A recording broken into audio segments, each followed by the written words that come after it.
Today we're going to introduce the comparison of improper integrals.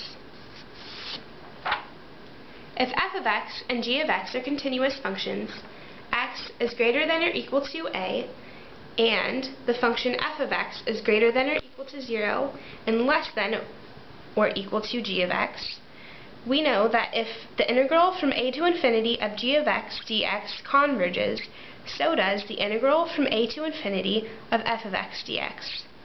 Also, if the integral from a to infinity of f of x dx diverges, so does the integral from a to infinity of g of x dx.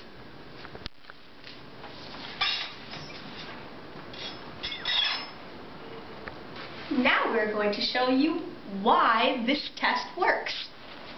To prove to you why f of x converges when g of x converges, we have these graphs here. G of x is greater than f of x. And since we know that g of x converges and we can calculate the area underneath the curve of g of x, then we can also calculate the area underneath the curve of f of x.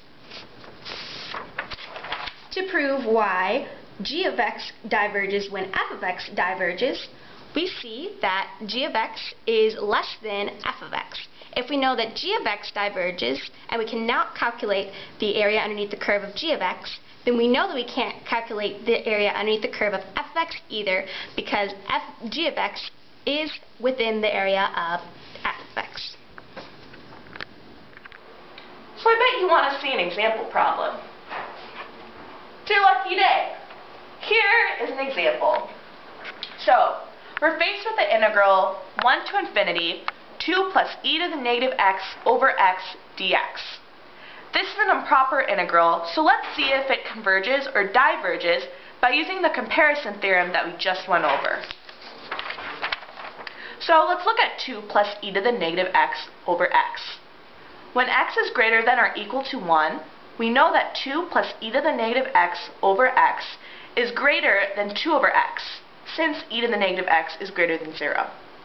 So we know that this is greater than this because the numerator 2 plus e to the negative x is greater than the numerator 2. By that same reasoning, we know that 2 over x is greater than 1 over x. So let's look at the integral 1 over x. So we're faced with the integral 1 to infinity 1 over x dx. We know that this is divergent because of the p-test. In this case, p equals 1, and in order for it to be convergent by the p-test, p would have to be greater than 1. So, based on this integral, we know that the original integral we had, 1 to infinity 2 plus e to the negative x over x dx, is also divergent.